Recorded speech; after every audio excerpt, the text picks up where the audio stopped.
time to listen while I'm doing something else, and I can learn from that. And by listening to Ancient Faith, it keeps you connected during the day, during the week. It has impacted my personal life, my spiritual life, and my professional life. I've learned a lot through Ancient Faith. It has affected greatly my relationships, especially in my marriage and in the parenting of my children.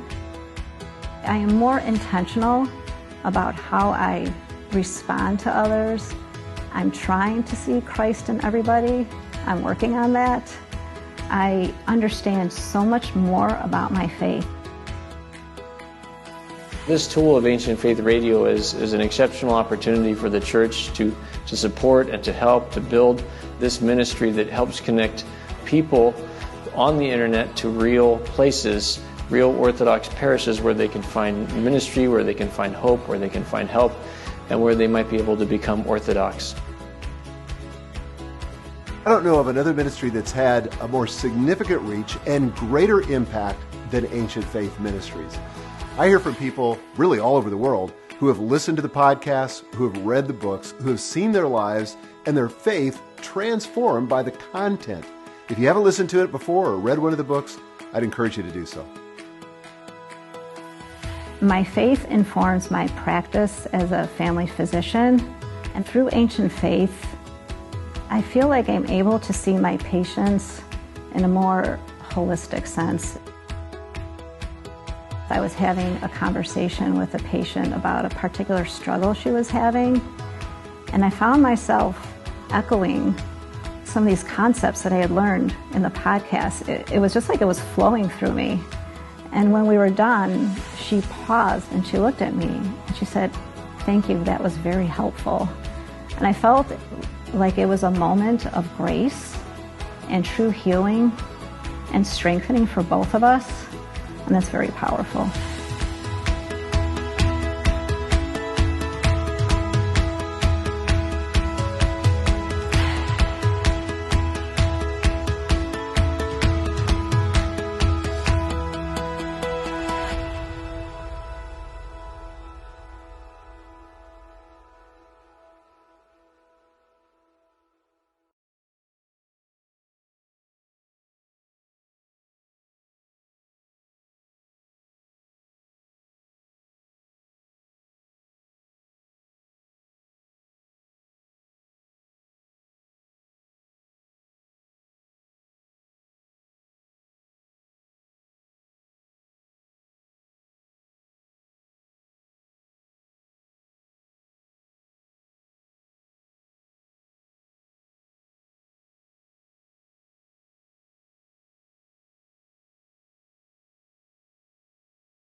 And that's what I would simply say, Father. And again, I appreciate the opportunity. I appreciate the opportunity to make myself vulnerable. Thank you for the space. And I just want to say that I'm extremely grateful, and I am looking forward to how do we continue to get our Orthodox Church involved. How do we continue to get individuals involved? And I hope that that we could do so in the days and months and years to come. We've been blessed to be speaking with Eddie Bocanegra. Eddie, thank you so much for sharing your story, for inspiring us, and may God continue to bless your work and ministry. Thanks for listening to Family Matters. To learn more about the Center for Family Care, please visit family.goarch.org. That's family.goarch.org. This has been a listener-supported presentation of Ancient Faith Radio.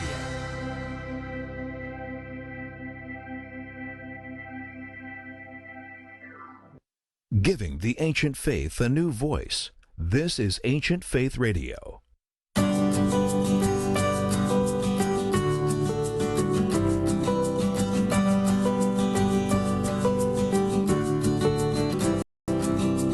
This is Everyday Orthodox with Elissa Bjeletich, a live listener call-in show where we share the stories of everyday Orthodox people as we get to know the members of the body of Christ. Join the conversation. We invite you to call in with questions at 1-855-AF-RADIO, 1-855-237-2346.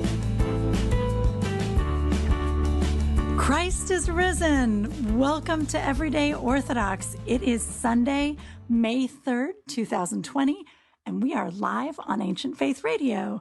I'm Elissa Bjeletich, and here on Everyday Orthodox, we get together every Sunday night to build community and conversation. We're just here to get to know Orthodox people from around the world, really, mostly Americans and Canadians, of course, but you know, we've been all over the place, Albania, all kinds of places, and we have listeners all over the world. So we're happy to see everybody, or, you know, happy to have you there. But the great thing is that right now, while we're all social distancing, we're not meeting a lot of new people, but here we are on Everyday Orthodox, and we can get to know someone from a very safe distance, so we don't have to worry about it. These have been interesting times and trying times, but it's wonderful to be on Ancient Faith Radio because we're already spread out. We're already in different cities all across the globe, so we don't have to change anything or do anything differently, and we're able to come right into your house as always. So thank you for inviting us back. So tonight we have another exciting guest for you. I always enjoy bringing you another new Orthodox person, hopefully someone exciting to get to know. You are going to be welcome to join the conversation because we are live tonight. Give us a call at 1-855-AF-RADIO. That's 1-855-237-2346. And of course, Bobby Maddox is here. He's engineering and taking your calls. And we've got Marcy and then later Steve in the chat room, ancientfaith.com/radio/live. So you can go in the chat room and join the conversation. If you're moved to do it, give us a call and ask a question or make a comment. We'd love to hear from you. All right. Tonight, we have a really exciting guest. Proto-Deacon Paul Drozdowski is an iconographer and, as I implied there, a proto-deacon. And he's really a fascinating person. And actually, he's also a book illustrator because he illustrated the children's book, St. Seraphim's Beatitudes. Is it St. Seraphim's Beatitudes? Yeah. And that was authored by Father Daniel Marshall. But Proto-Deacon Paul actually did all of the illustrations for it. And he's a wonderful iconographer and just a lovely person. So we're excited to be able to introduce you. Father Paul, welcome to the program. Thank you for having me. I'm really excited to be here. Oh, we are excited to have you. It's very good to hear you. Christ is risen. Indeed, he is risen. It is, here we are just a couple weeks after Pascha. It's the Sunday of the Holy Myrrh Bearers today. Yes. And yes. It's been kind of funny. Are you doing all right worshiping? Are you able to go into the cathedral where you normally are, or are you worshiping from home, or how's it working for you? A little bit of both. Yeah. Yeah, because we're trying to stick to the 10 person limit. And therefore, so this week I was not serving. Last week I was. Pascha night I spent at home, just to be with my family, so that we would all be together. Because otherwise, I would have been able to serve, being in the altar, but knowing that everyone else would be home didn't sit well with me. So I opted to be together. I can see where that would be a real sort of push and pull, the tugging there, where on the one hand, you want to be there in the church for the services. Absolutely. But on the other hand, it's beautiful to be with your family, and it's kind of sad for them if you're not there. And so, right. It's lovely actually that you're able to go back and forth, and some weeks to be in and some weeks to be home.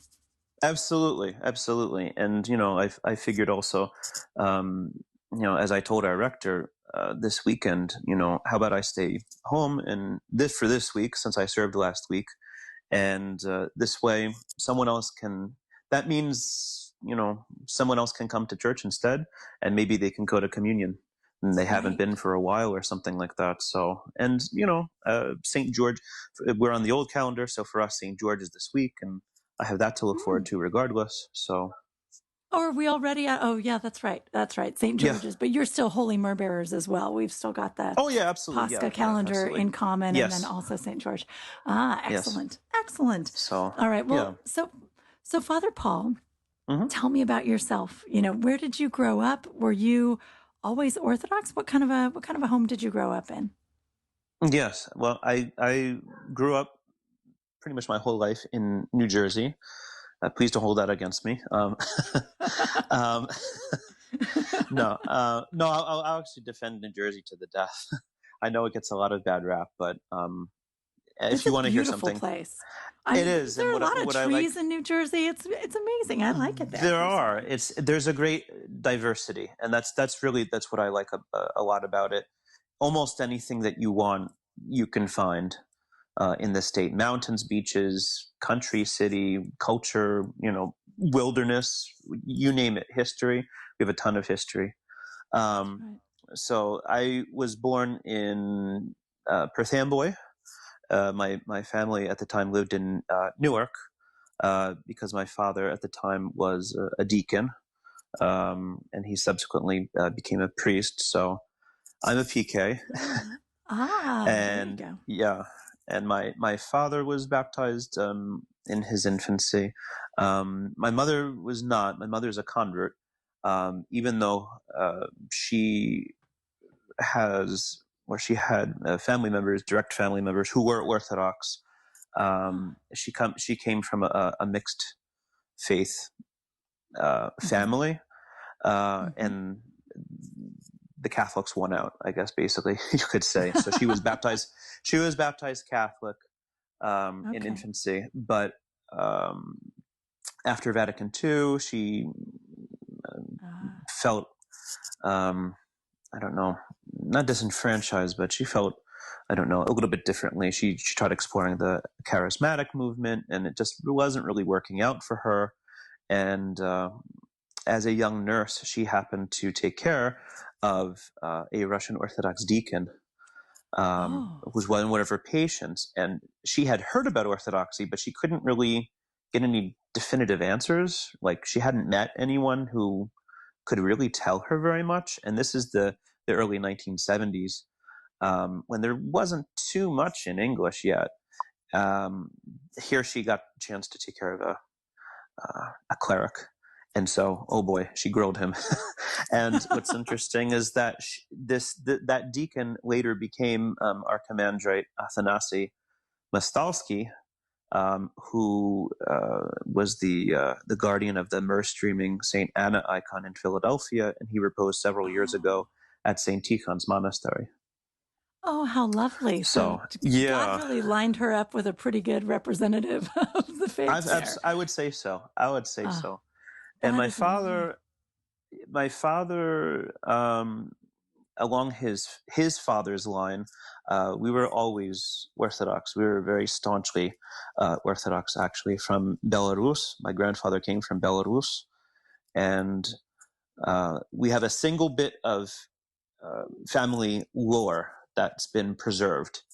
And that is that our last name originally was just Drozd.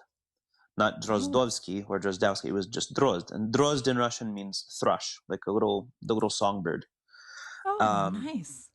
And the thing is that in the history of Belarus, for centuries, it found itself, what we now consider the country of Belarus was under the political control of Poland. And this made life very difficult for many Orthodox people. And it's believed that in the 18th century, the area where my family lived came under the direct control of a nobleman, Polish nobleman, who was also a Roman Catholic bishop. And he really heavily leaned on the ethnic Belarusians in the area to Polonicize. And he gave them a choice. Either they had to become Catholic or they had to change their last name to sound Polish. And there already is a Polish last name, Drozdowski.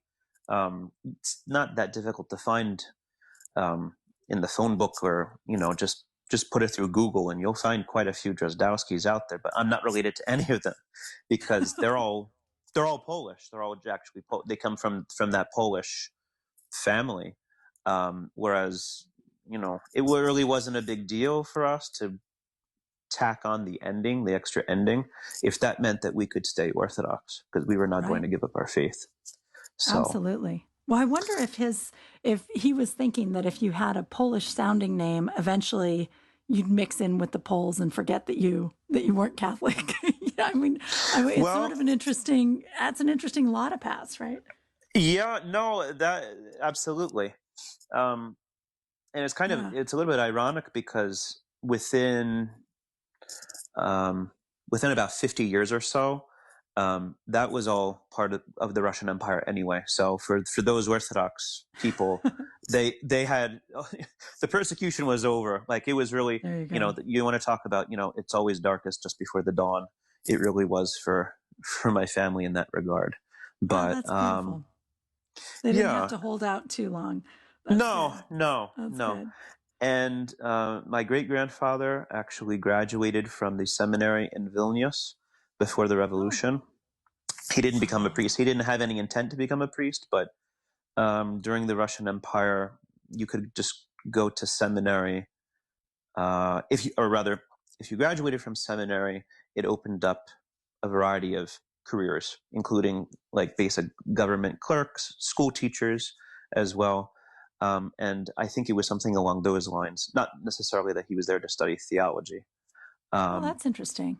Yeah, but he finished there. So, well, lovely. Look at that. Yeah, Father Andrew Damick and I have something in common in our veneration for the Orthodox sites of Vilnius, Lithuania, but for two different reasons.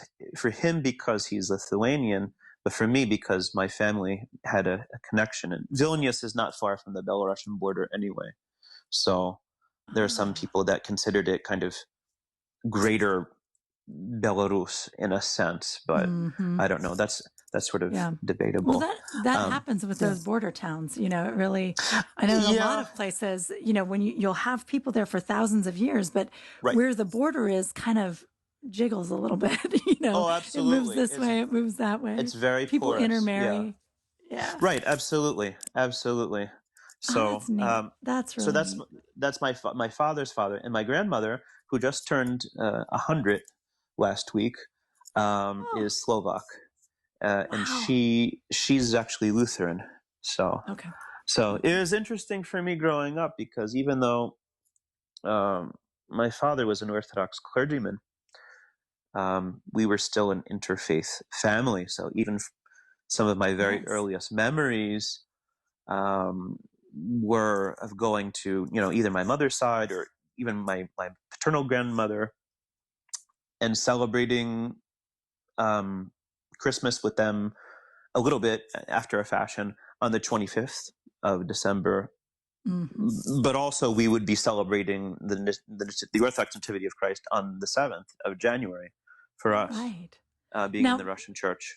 Yeah. In your family, I think for a lot of people who are on the old calendar in the United States or probably in other countries that are generally new calendar countries, did you feel like there was kind of a commercial American gift-giving Christmas and then there was a holy spiritual Christmas, or did they both feel like religious holidays and you were just celebrating twice?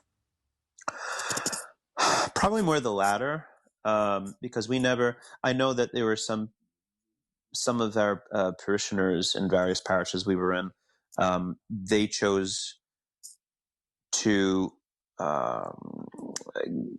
do the whole gift exchange on December 25th and save January 7th for, just purely religious observances. But we never did. For us, for our, nuclear family, Christmas was January 7th. Full stop. That's it. That's when the presents were and the cookies and the feast and everything. And, needless to say, all of our family members, even those who are not Orthodox, would also come to our house on the 7th and they would celebrate, with us as well. So December 25th would be, grandma's Christmas or Baba's Christmas or whatever. And it was, it was just for us, for my sister and I growing up when we were little, it was just the understanding that's when they celebrated. And, that's just how it was. That's really beautiful. I find that I think a lot of families where there's intermarriage, I'm always interested in this because I'm a convert, my family's not. So, so there's always this, some of us are Orthodox and some of us aren't Orthodox kind of situation. Right. And I find that for Pascha, that's really common that when it is Easter on the Western calendar, we go and we honor the fact that it's Easter there, and we see the grandparents and the aunts and uncles, and it's lovely, but Right. it doesn't feel like Easter to us because Pascha's coming. And when Pascha comes, it's really Pascha, and they'll come over and they'll have some lamb and it's nice, but it's clearly like their Easter, our Easter. So I think it's lovely that you did that with Christmas as well. I think very often it's confusing because it's like you have two Christmases, but you never seem to have two Paschas, Well, I mean, I think that's maybe partly because Western Easter falls usually on our Palm Sunday, and Palm Sunday is sort of it's so involved as it is. It's that makes it a little bit more difficult to try to That's true. Celebrate with someone else. I don't know. That's just very a guess. true. Yeah, December 25th isn't like as interesting on the old calendar as it is on the new calendar. That's for sure. No, not like Palm Sunday. No, it doesn't compare. No, it doesn't not a compare. Bit. Not a bit. But okay. Well, that's. But really otherwise, neat. But your house was It sounds like your household was pretty reverently Orthodox, and that your extended family, even those who were Lutheran or Catholic, were reverent people, that you really were raised in a very Christian family, if, interdenominational. Oh, absolutely. Like my maternal grandfather, whom I never met, my mother's father, he was a very pious Catholic. And he was the churchgoer. My grandmother was not a churchgoer, really. So he took the kids to church, and he really instilled that in my mom, the reverence for Mass and going to communion. And it's kind of funny because her descriptions of going to church in the 1950s to a Catholic church just sound very sort of Orthodox to me, like having to wear a dress and uncomfortable shoes, and it's the summertime and there's no AC, and you're in the pew and there's no air moving. You think you're going to pass out, and things like don't pay attention to your siblings or whatever. You have to mind your own business and face the priest, and not that it's not like that now necessarily. I mean, obviously everyone's expected to be reverent in a Catholic church today, but just that sort of, I don't know, in my mind, and if, also in our own parish, it's not that we don't have air conditioning. Obviously we do, but I just have so many memories, like being little, just before that was commonplace in Orthodox churches, that it was just something that in my mind, I made the connection, like, oh wow, it's like an Orthodox church. That's right. Well, I mean, we're a little slow to adopt, right? Like, electric lights and air conditioners and all these things. It's like, you have to have a meeting to decide whether it's even okay to do it before you do it. Exactly. It's kind of funny. We don't like any change at all. That's kind of how we are. No. But no, I see what you mean, and I think it is, the truth is, in a lot of ways, the really traditional Christian faiths, Orthodoxy and Christianity, and Catholicism, and even Lutheranism in many cases, we have a lot in common when you start to compare it to the greater American landscape. Absolutely. There are a lot of things that are familiar between us, and sometimes we focus a lot on the differences, and they're both true. Both of it, we are very different and we are very similar, both. But so your mom converted then maybe before she met your dad, or did she meet your dad? And okay, lovely. Yeah, she was already Orthodox.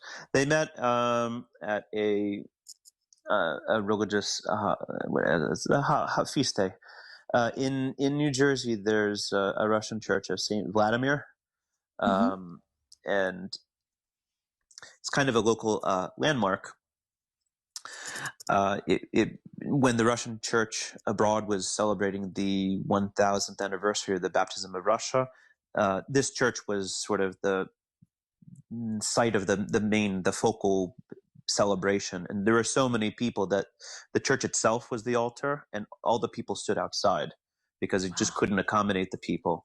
But it's a memorial church. It's very historical. The cornerstone was laid in 1938 for the 950th anniversary of the baptism of Russia, and it's Saint Vladimir's Day celebration. It's in more recent years, it's sort of diminished, but from the 50s straight through into the 90s, I'd say. It was always a big deal. There would be multiple bishops would come and serve. And there would always be an overflow of people outside of the church. So the services were on loudspeakers, and people would come and set up almost like a little market outside in the parking lot. Primarily it was Holy Trinity Monastery in Jordanville. They would always a few monks would come, and they would load up the old monastery station wagon with books and icons. Because not everyone, especially, I mean, you think about back in the 50s, maybe not everyone had that sort of opportunity. Right. Well, even today, that's true. You know, like I'll go to a monastery feast and they've always got the best bookstore and more icons and more, you know, but of course we can order online now, but not that all of us do or even are aware of it. But I don't know. It's getting to the point where things are much more available, but it's still kind of a neat thing to go somewhere that has a really great bookstore, icon store. So they're setting up like in the parking lot for this huge feast, and everybody just comes. Yeah, and they come and and other people would always, you know, set up alongside the monastery table, and they would sell, you know, Russian souvenirs and, you know, you name it, all kinds of things. So that's cool. It's like a Russian festival, really, right? I mean, it's a feast day, but that's actually kind of nice because it's not an intentional festival exactly, but it's just this kind of accidental, like, come to our beautiful feast at St. Vladimir today. And that's nice. It was it's very organic. It's very organic. So they met at this gathering. And the rest is history. There you go. There you go. Yeah. So for you, you're raised, I would assume then, you know, in a pretty pious household. Your father's a priest and mom's very serious about the faith. And that's lovely. So did you have siblings or? Yes, I have one sister. She's 5 years younger than me. Excellent. So, and I started serving on the altar. I was 4, actually. Oh, wow. Just pretty young. And it was tough pretty for young. me. There are little kids who are dying to serve, right? Like we had in our parish a kid who is like 3 and he was yearning to serve. And I think Father let him in there at about 4.5 and he was so excited and he did great. But for the most part, you don't really put 4-year-olds in the altar. No. And my son the same way. He was 4, he was almost 5. Yeah, he was actually still 4 as well. And honestly, he was allowed to slide because he's my son. Because otherwise in our cathedral, generally speaking, for most altar boys, they have to complete their first confession, which is a good idea because, I mean, both for him and for myself, you know, we love serving. And I love, you know, I was very eager to be in the altar, but, you know, when you're 4, you're pretty fidgety and you can't help it. Yeah. That's right. And it's hard to take. I mean, 4-year-olds can be very reverent, but it's hard to be serious. Exactly. You know what I mean? Like there's a difference between the two in a way. Sure. And then and then, you know, being in a Russian church, especially in the 80s, much more than now, there's another level to it as well. It's nothing in English. The whole service is in Slavonic, and that's one thing. I didn't really grow up speaking Russian. I can manage Russian fairly well. I serve in Slavonic all the time. That's not an issue. But that really meaningfully, I picked up while I was in Jordanville doing my stint in seminary. Because growing up, no, my mother doesn't speak. My mother knows a few words of Polish. That's about it. My father. The thing is that, you know, his parents, you know, his father's Belarusian and his mother is Slovak. So between the two of them, there were enough common words. And my grandfather was fluent in Polish. So if there was something that his wife didn't understand, he could always switch to Polish, which might be a little bit closer to Slovak. But for my father growing up hearing that, it's not like he learned textbook Russian either. Right. He kind of that must have been some kind of hybrid language in his house that was like a unique dialect just to his home. Like, that's kind of neat too. Yeah, absolutely. I've tried asking him and my aunt, about that, and I'm not getting any. Again, you want to talk about organic things, just sort of happening organically. That was definitely an example of that. I don't know how well you'd be able to reproduce it, but yeah, no, that's pretty neat. That's really neat. Yeah. But it is interesting. I find when I was converting, I was 24 years old, and it was really hard for me to get inside the Slavonic liturgy. And I was really struggling with it. And then I went to a church that was in English, and I heard the liturgy once in English. And I was like, oh, that's beautiful. Great. I'll convert. And then I went back to my church in Slavonic, and I was really okay because I had experienced it once in my language.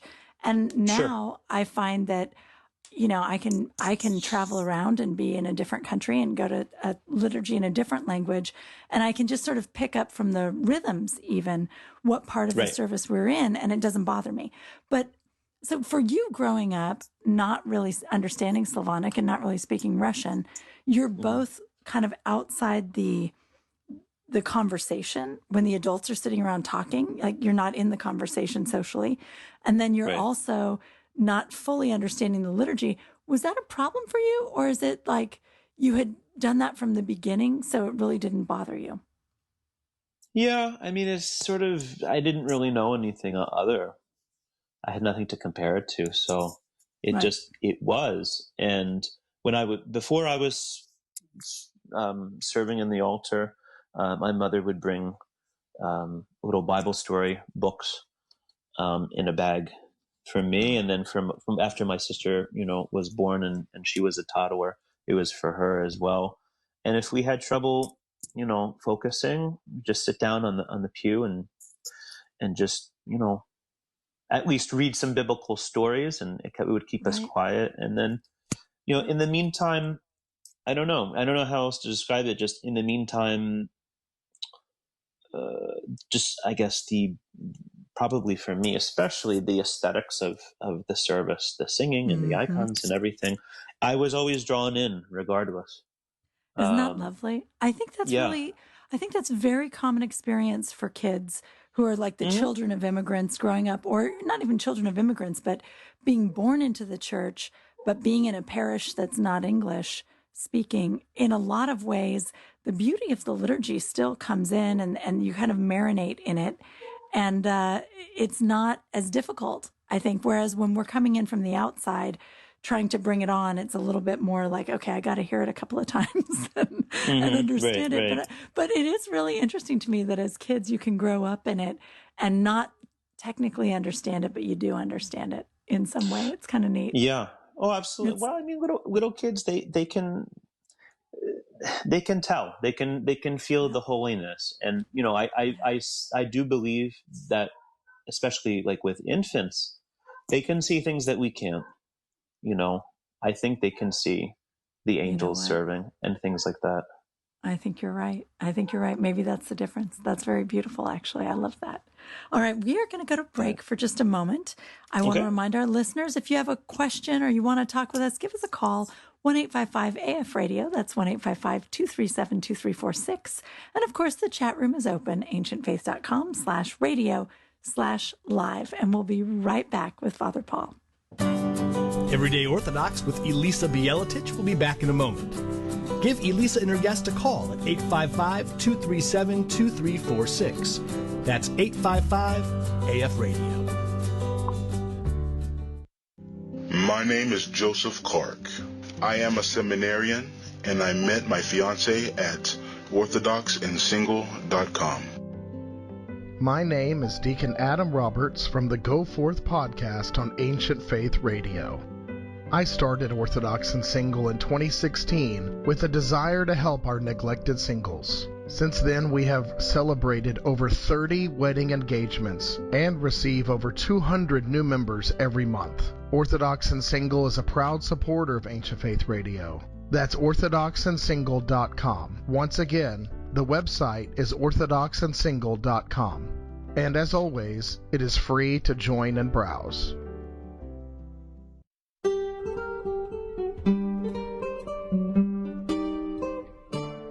boldly proclaiming the truth of the risen Christ. This is Ancient Faith Radio, timeless Christianity 24 hours a day.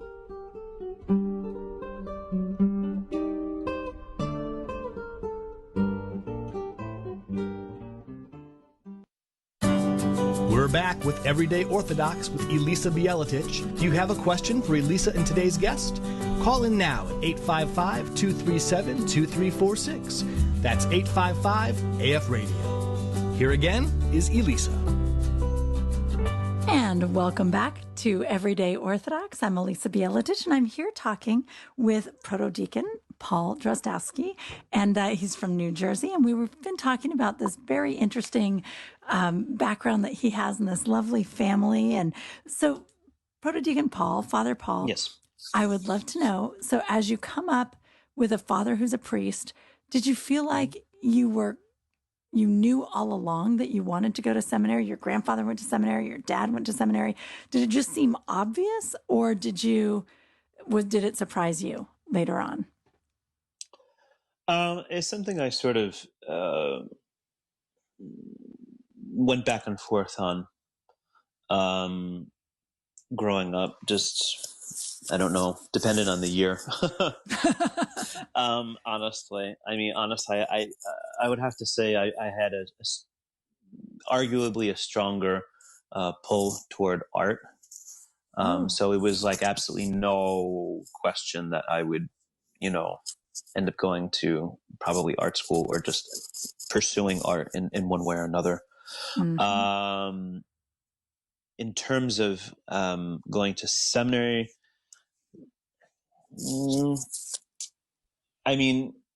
Jordanville could be a formidable place, and I think it's maybe a little bit less formidable now just because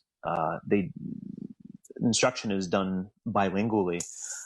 Even when I was there, from 03 to 05, it really was not, except for the first year. First year was in English, and then after that, all the instruction was in Russian. So it's pretty daunting for a non-Russian speaker. And so I guess probably that was my greatest hesitance. I guess I never knew that about Jordanville. Is that still true, that most of the instruction is Russian? No, not anymore. Not anymore. Okay. Bishop Luke has changed that. Because that's fairly limiting. I mean, even kids from Russian households, their Russian is not necessarily good enough for that. So sure. It's nice to be able to open it up to both. Wow. No, I could be wrong. I'm not the person to necessarily ask about it, but my understanding now is that there's sort of a dual track. So, and actually it's funny. I think there must be, because I think about it. I think we've even had on Everyday Orthodox people who are at Jordanville now and who probably don't speak Russian. Maybe they do, but probably not. Well, even if you're on the English track, I mean, you're still getting instruction in Russian. And that's which sort is of great. I mean, you need that. If you're going to go into a Russian church, you're going to have parishioners who really need you to be able to speak Russian. Absolutely. You have to be able to minister to them and hear their confessions, in their language as well. So, I mean, I think every Russian priest in America needs to be perfectly bilingual. It doesn't matter if they were born in Novosibirsk or San Diego. That's right. That's just my take, but yeah, absolutely. But so I ended up going to seminary in the end, a little bit with a little bit of a struggle, to find an answer for myself, because it wasn't clear to me whether I wanted to become a priest or not. But I figured if I went there and gave it a shot, I would get my answer. That makes sense. Now, did you also go to art school, or what happened? I did. Okay. I did. I grew up drawing all the time. I was just a kid that was just constantly drawing in elementary school. I was getting in trouble because of my illustrations in the marginalia. Is it just the fact that you were illustrating, or was it your topic? Like, were you doing things the teachers didn't like, or was it just that they weren't okay with drawing? Yeah, no, just, they didn't want to see like little illustrations, at the top and bottoms of the yeah, exactly. Yeah, at all. Okay, so we'll just clarify that to protect your good name. Oh yeah, no, that's absolutely. Excellent. I mean, I remember in third grade being disappointed because it was Washington's birthday. So I at the top of my homework, I drew a tiny little, bust of George Washington. And I was really proud of it. And then the teacher went over it and circled it with a red pen. I was just, oh man. It was just stuff like that. But I was always drawing, and I was always kind of drawn toward, I guess, fascinated with religious scenes. So, not just trying to draw childish icons, but also I would draw like religious processions with like hundreds of priests and stuff. And honestly, part of me, I don't know where I got this from, but that's just how my imagination worked, I guess. But I did go to art school after high school. I went to Tyler School of Art in Philadelphia, and I got my Bachelor's of Fine Art there. And my focus there was graphic design with a portfolio of book illustration, or just illustration, rather, I should say. Excellent. Okay. So in what order did you do that? Was it art school first and then seminary? Absolutely. Yeah. Okay. As you're sort of sorting it out, and did you, as you're going into art school, are you thinking about iconography, or are you really mostly, okay. Yeah. I have a daughter who's an artist too, and she's in art school, and it's like iconography always seems to be on the edge, right? Like if you're an Orthodox person who is an artist, it's like there's always this little voice in you going, okay, and also I have to do icons. Yeah, sort of. Yeah. Yeah. No, I mean, absolutely. It was whether or not I was going to be doing that sort of full time or on the side, like that. It was always there. Yeah. Yeah. Well, you're so influenced by the Orthodox aesthetic, right? Growing up, it's such a big part of your life that, of course, it's going to come in. Oh, that's lovely. So, okay. So you go to Jordanville, you are studying, and you decide you're not called to the priesthood, but to the diaconate. Right. Is that what happened? Not necessarily the diaconate per se, like not at that point. I hadn't reached that conclusion at that point, but not to the priesthood. No, not really. And I still, I'm still pretty reticent to the idea. I'm pretty comfortable being a deacon, but basically, I'm very happy to be involved. I can't see myself not being involved in the liturgical life of the church or having any type of a church ministry. But the priesthood, for me, I mean, that's just a whole different ballgame. That really brings it up to another level. I mean, at the end of the day, before God, I'm I'm answerable for myself. But as a priest, you're answerable for your whole flock as well, and that's pretty daunting. If you want to talk about daunting, but yeah, I got my answer there in seminary. But at the same time, I was not only studying, but a big draw for me was also going and studying iconography with the master iconographer there. And that was absolutely invaluable. So tell us about the master iconographer there. Yes, that was Father Andrei Erastov. And his teacher was Father Archimandrite Cyprian, who painted a lot of the classic Jordanville icons. Actually, you could say that he was the founder of the school. You talk about different schools of iconography throughout art history. Jordanville really has its own style. So you could really call it its own school. So his teacher was the founder of the school, and it was really interesting because all throughout art school, even before art school, in high school, I was trying to teach myself iconography. There are a couple of books that were out, not too many.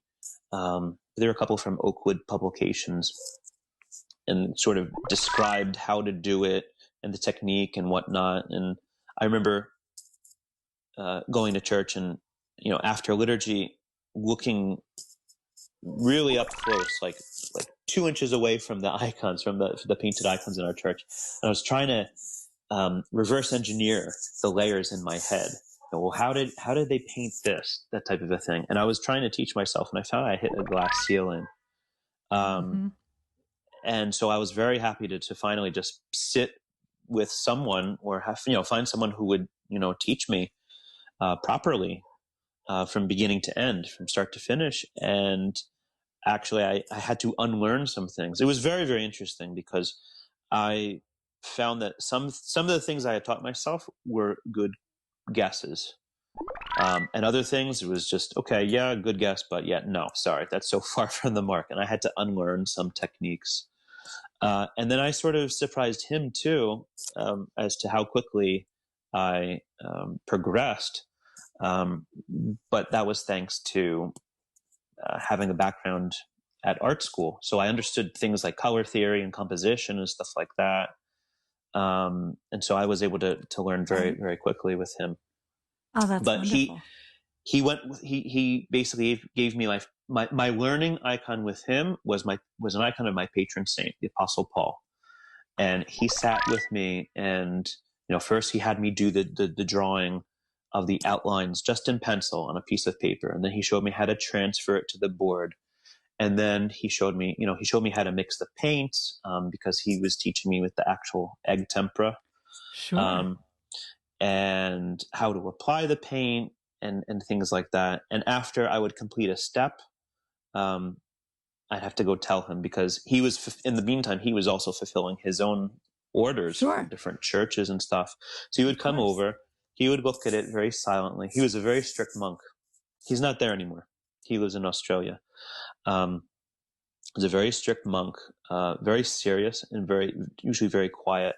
So he would look at it, kind of cock his head this way and that way. And either he would let out a little sigh and say, okay, and go on to the next step. Or he would just shake his head and say, no, it's not good. Do it over again. And it was funny, because it was just so almost anticlimactic. It's almost like a moment, like I've been waiting my whole life for this type of a moment. And it's like, there's no fireworks or anything like that. It's just kind of like, yes, okay, or no, just do it over. But it took me 3 months to paint that icon, because it's so lovely though. This is like stories of you read St. Porphyrios or St. Paisios or somebody, living on the holy mountain, and they're like, and then my elder, I did a great job, and the elder's like, all right. And then I do, yeah, exactly. That's how it is in the monastic life. Glory be to God. Absolutely. That is lovely. That is really lovely. So you're an iconographer now, right? You take commissions and you. Absolutely. Lovely. Yeah. And so. Go ahead. Mm-hmm. Well, I wanted to say also you have illustrated a book, a children's book. Yes. But what I love is I have one children's book and one illustrated book that I wrote as well. And I was looking for someone to illustrate it in a way that was like iconography plus children's art, right? Like it's not really icons, but you want to have those echoes of iconography. And I love how you have that in St. Seraphim's Beatitudes. We have this book, I've had it for years with my kids, and you have that, right? There's this sense of you can feel that it's informed by iconography. I guess so. I never honestly thought of it that way, honestly, because in terms of my illustration style, I guess it is, but the way I personally am approaching it, I'm not thinking of it that way. I think it's just sort of something that inevitably kind of bleeds out. That makes sense. Because my greatest inspiration for my illustrations are the his Bible illustrations. Oh, really? They're just so dramatic, and I've always been attracted to them as well. And that's sort of kind of the furthest thing from Byzantine art, but it is. But they're beautiful. They're beautiful, like those wood absolutely. carvings. Did he engrave in wood and then do a print, or did he engrave in? I don't know how they're made. I'm familiar with seeing them. I believe they are wood engravings, actually. Yeah. Rather than copper copper engravings. They're actually wood engravings, but they're quite beautiful, and they are, I guess, more like secular European art than they are iconography. Absolutely. Okay. Absolutely. Right. Absolutely. But they're still religious. For sure. No, and they're done very reverently too. So yeah, but they it's are. kind of it's kind of funny that you mentioned that, because our commander Kiprian from Jordanville, he started out as an artist as well before he started painting icons.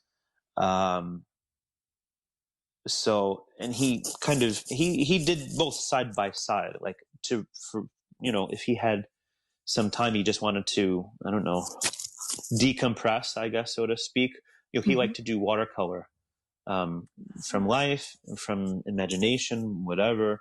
And he also did portraiture. But it's funny, a lot of his portraits, sort of, especially when you look at the clothing folds, it's almost very iconographic, and it's sort of the same thing. I don't think he was intending to do that, but here most of his artistic output is iconography. So it's sort of an idiom, like a visual sort of language that you're always speaking in, and if you have it's hard for us to shift gears to do that. So I guess, and thank God you want that, right? I mean, as Orthodox Christians, we want that. We want to be so, I always think of marinating as like that's the metaphor I think of. Yeah. But it's we've taken on the flavor of Orthodoxy to such an extent that we can't really do anything that's independent of it. And thank God, that's a very good thing. It means every corner of our life is colored by it. So glory be to God. But absolutely.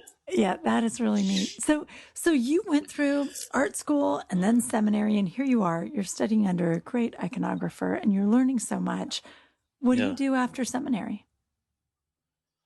That was a struggle that was actually a struggle for me. Yeah, and trying to figure out what exactly to do. But it's funny that I was repeatedly sort of looking at other jobs, other avenues, teaching or something, but I'm just always brought back to iconography, no matter what. And even when things look like, well, I don't know if this is necessarily going to work out. And then someone will contact me and they want me to work on a big project, that I can't tell you how many times that's happened. So I don't know if it's anything I can necessarily escape. Almost like Jonah or really something. Lovely. Yeah, exactly. Yeah. Exactly like Jonah. Yeah. But that's very beautiful. That's a lovely thing that the church has so invaded even your professional life. Yeah, absolutely. You can't get away from it. I love that. Absolutely. Yeah. After I got married, how did you meet your wife? How'd you meet your wife? Don't you, after I got married, who's this woman who just wandered into your life and you decided to marry her? We actually met on Orthodox Friends. Oh, I think that's what it is. Or is it Orthodox Circle? No, Orthodox Circle. Yes, I remember that. Orthodox Circle. I don't know if that's still there, but it was like Orthodox Facebook. It was going to be a separate social network for just Orthodox people. Absolutely. I felt like I went on there and it was like I was the only person there. So I think it might be finished. But so you met her there. That's lovely. Yes. Yeah. And I guess it's not so strange to admit that now, but we were a little shy to admit that back then. When was that? But when was it? 2009. Yeah. Or 2008, rather, we met. But I think nowadays everyone meets online and it's no big deal, and it's recognized that that's not kind of fly by night. It doesn't mean you're weird. It just means, that you're looking for a good way to meet people. But back in the day, that was a weird way to go. It was weird. Yeah, I guess so, but it worked. It worked. But but was she in your area or was she far away? California. Okay, and you're still in New Jersey or New York at the time? New Jersey. No, I was in New Jersey. I was back in New Jersey then.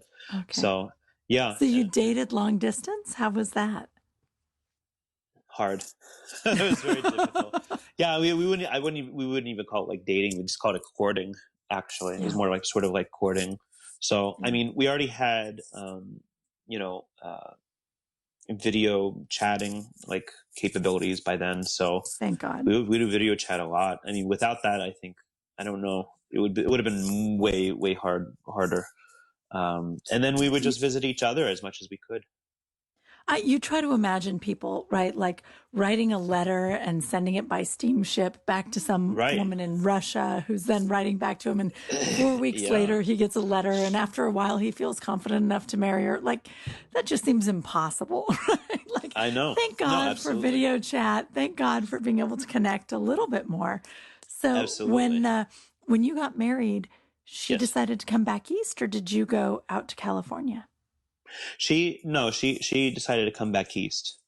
And then actually after a few years, because she was having some difficulty adjusting.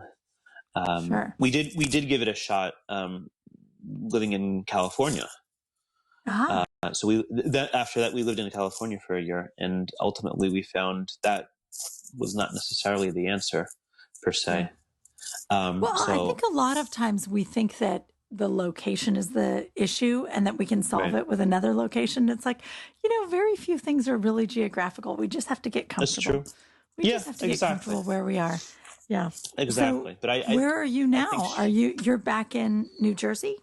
We are in New Jersey. Yeah. Okay. Yeah. So we live in Freehold, and it's a great area. We're not far from the church. We're about 20 minutes from our parish right now. Nice. So very nice. So tell me how this happens that you joined the diaconate. You took you were in seminary, but you didn't know that you were called to be a deacon. How did that happen? Right. So, my wife is also a PK. Her father serves in Sacramento, in the Real Parish there. He's the rector there. So, that's very exciting. I think I know him. Go on. Yeah. And actually, unfortunately, I did him, I did not do him any favors by stealing his choir director. Yeah. And his daughter. Yeah. Not just his daughter, but, his choir director. So I bet he misses her quite a bit on both levels. He does. That's true. I don't think he bears me a grudge for it.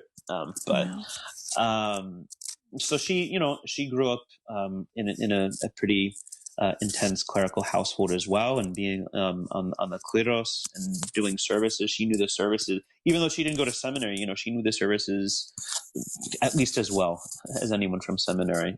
She knew the order of the services and whatnot. And I guess the first year we were married, we just kind of mutually wanted to take a little bit of a break, in a sense. Just, I don't know, we both kind of felt a little bit worn out, and just, not that we would take a break from being Orthodox, but just playing a very active role. Just take a step back a little bit. Right. And so we tried that, and just to keep, a long story short, we just basically kept getting messages from God that no, if you have the talent, if you have the ability, then you really need to use it. To be there.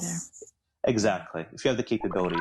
So it took us a little bit of time to come to terms with that, but we did, and there was an opportunity for me to become the deacon of,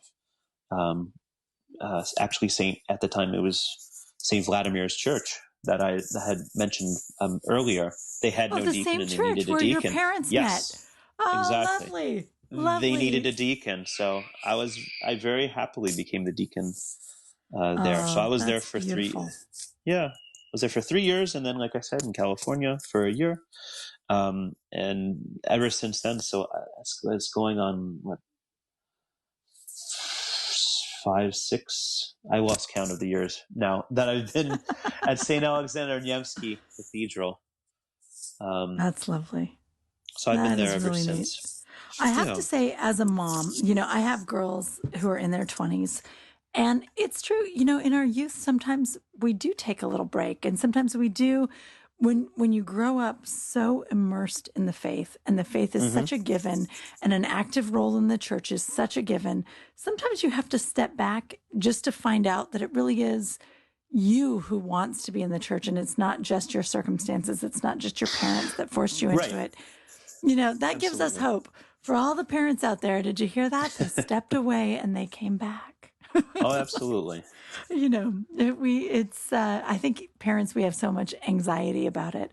But the truth is, so often we do need to step away before we can understand that it is our own calling. I think that's an important thing. It's a good thing. Right. So there you are now. You're at St. Alexander Nevsky.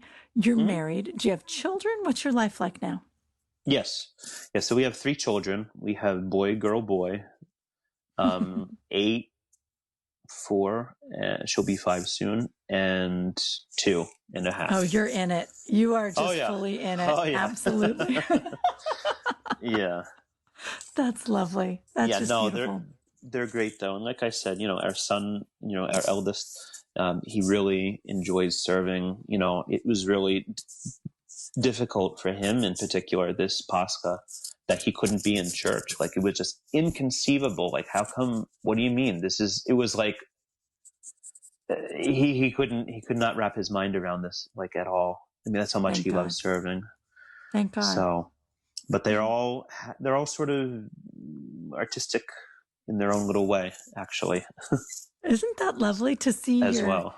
To see the inheritance that you give them, not the money, not the house, whatever, but that real inheritance, right? The artistic gift or the interest in this or that. I love that. That's beautiful. And it is, you know what? He was right. It is inconceivable not to go to church on Pascha. It's awful. Yeah, no, absolutely. But here we are. Here we are. We did it. And, Christ resurrected anyway. And God comes to us anyway.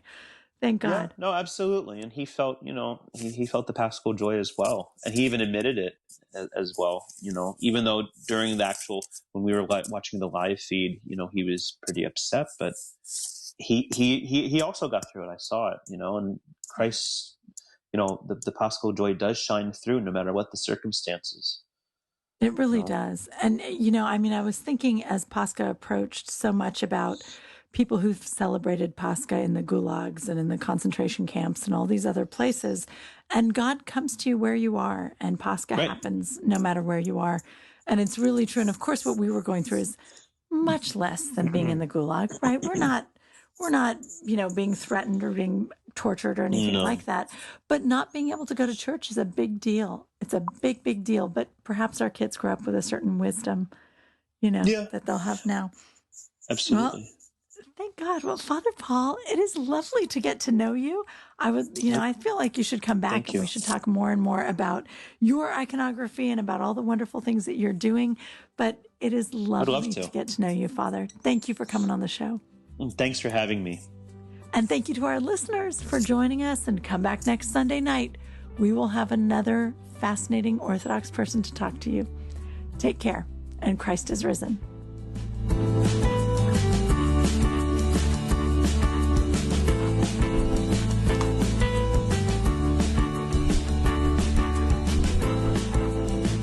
Thank you so much for joining us on Everyday Orthodox live on Ancient Faith Radio. Up next, we have another live program, Orthodoxy Live, with Father Evan Armitage. Father Evan, how are you? Christ is risen. Truly is risen. Hi, Elissa. I'm not going to see you in June as I normally do. Father, that you are bringing up one of them. Other than not going to church on Pascha, this is the greatest heartbreak of my life currently, that we will not have summer camp. I love summer camp. Yeah, there's a lot of bummers, but, there's a lot of good. I was thinking about the Mer Bears, and, they set out early in the morning when it certainly was dark and arrived at the tomb when the sun had risen, and kind of a journey that I think all of us have to turn towards the light, and find the good. And I was thinking about that myself with camp, and we have a really nice vacation church camp that goes on every summer at our church. And I said, well, we just kind of have to find a different way to do it. And, maybe people will do some sort of camp at home, I guess, but it's just one of those nice times to see everybody from around our metropolis, and I'll miss seeing you. And it's always good to hear your voice. So on Sunday night, I tune in to your show a little bit towards the end. And, get to hear a little just bit the from end. your guests. Okay, Father. Well, Father Evan's very busy, guys. Sundays He's a are not very busy exactly man. the easiest day for priests to find an hour to just lounge about, right? No, it's true. It's true. That's a day of the week when you cannot lounge around. But you're absolutely right. God willing, we will all find beautiful things to do at home. And, maybe as Americans, we'll all learn how to slow down a little bit. Yeah, I think it's already happening for sure, right?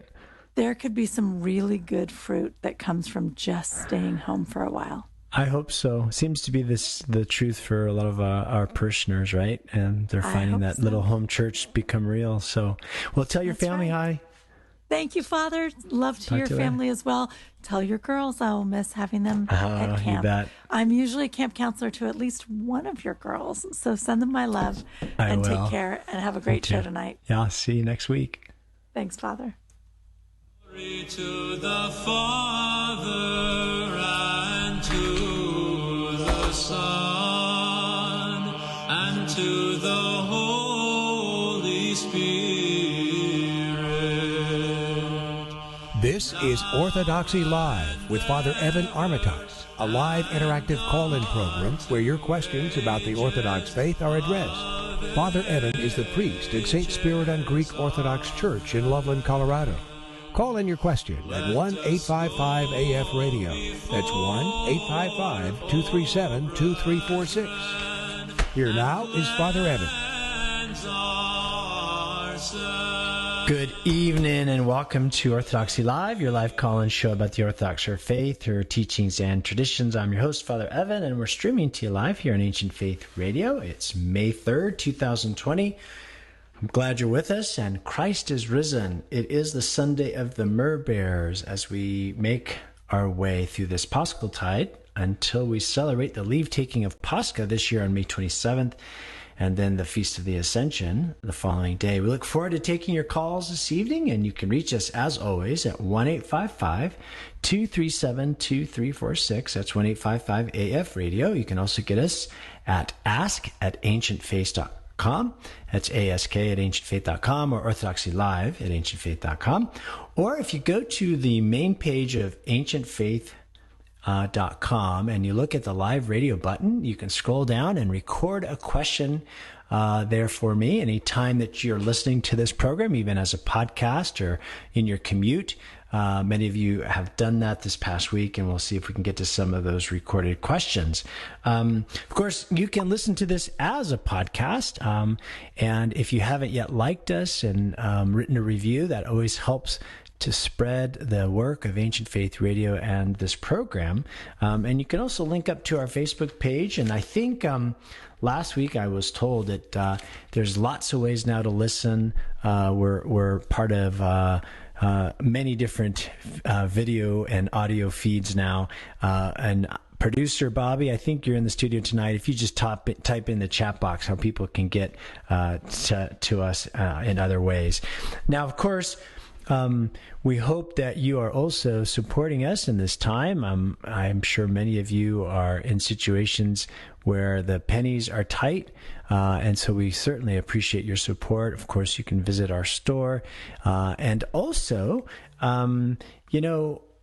there is support for you depending on where you are in the country. I know our own parish has got a local fund, the National Order of Philoptochos. It's a hard to spell word, but phonetically P-H-I-L-O-P, T-O-C-H-O-S.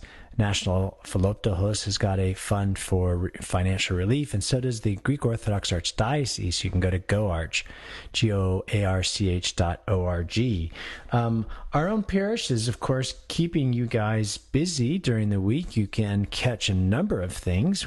Obviously, you can stream our services live or catch them on a broadcast later on YouTube, or stream them live from stspiridon.church, or you can get to us through ancientfaith.com.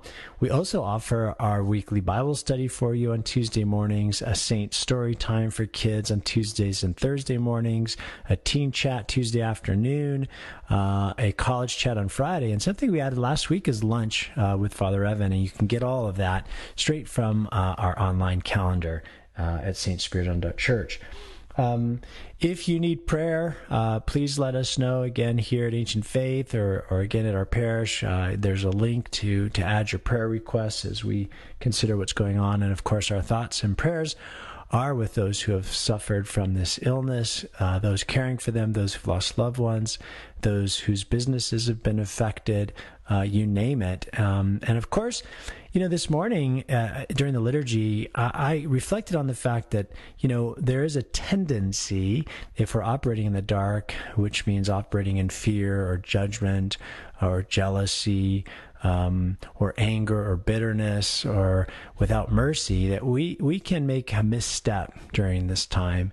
And it's only when we walk in the light, as the Lord reminded his disciples near the end of his earthly ministry, to walk in the light while the light is with you, for the darkness is coming. But we know that our Lord promised us that the darkness can't even comprehend the light, which is Jesus Christ in his resurrection. When we operate out of that, then we're not likely to make a misstep or a mistake. Because sometimes in the dark, you mistake something which is harmless and innocuous, like a houseplant, for an intruder. And, a lot of that's happening out there in the digital social media world. There can be a lot of negativity. I encourage you to flip the switch on that and really look towards the light, be a positive, godly, Christ-centered presence in this time. Do your best not to pass judgment. Your perspective is always dependent upon the seat you sit in. And it's hard to understand maybe the decisions that are made above and around us. But let's extend a healthy dose of love and grace and peace to those we encounter. Again, you're listening to Orthodoxy Live here on Ancient Faith Radio, and you can get to us at 1-855-237-2346, 1-855-AF Radio. It always seems as we close out on Paschal, the time of Pascha, towards the Ascension, late spring, moving towards summer, things get a little sleepier around here, but of course, you can dial in tonight if you're listening and have a chat. I'm here in the studio in Fort Collins. We're going to go out to the phones. Ryan, are you there? Ryan. Hey, sorry, can you hear me? I sure can. Hey, Ryan, thanks for calling. I know that you emailed me earlier this week, and I said, please call. I think your question's a good one. But, Ryan, before we get to it, tell me where you're calling from. Calling from Florida right now, but originally from Texas. Texas originally, and Florida right now. And are you with OCMC, is that right? Yeah, so I'm with kind of the new partnership between OCMC and Project Mexico, so a little bit of both. Yeah, up in Alaska. So I should be back up there probably in June, I think. That's kind of the time frame right now. Yeah. So just this past week, I happened to get a call from Father Demetrius, who is the executive director of Project Mexico, St. Innocent Orphanage.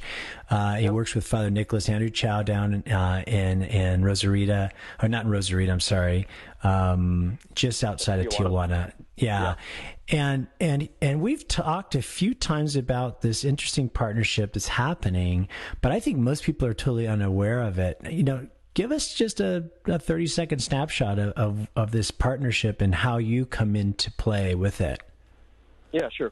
So basically the overview is, like for me specifically, I'm going to be up in Alaska, and the idea behind it is working with, the homeless, people like that, seeing Christ in the other person. And so we've kind of had to pivot a little bit since, COVID happened, and so now I think the plan is just to go back up to Alaska and kind of work with the native population a little bit, kind of the same situation, but just work with them. So we're still working it out. But I was really only up in Alaska for about 2 weeks before I went to Tonga to help. Okay. Yeah. Church. So you were with David Young out there in Tonga. Yeah. Okay, cool. Yeah. Well, I think, was with David and then got to meet Duncan in Mexico. So I got to meet both of them. Yeah. Both of those are members of my parish, and from what I understand, Project Mexico has all of these young and talented and in love with Christ members of the church who are looking for ways to serve, and so this new partnership is forming to find ways that people can really kind of put in like a year of service in different areas of the world and for the church, right?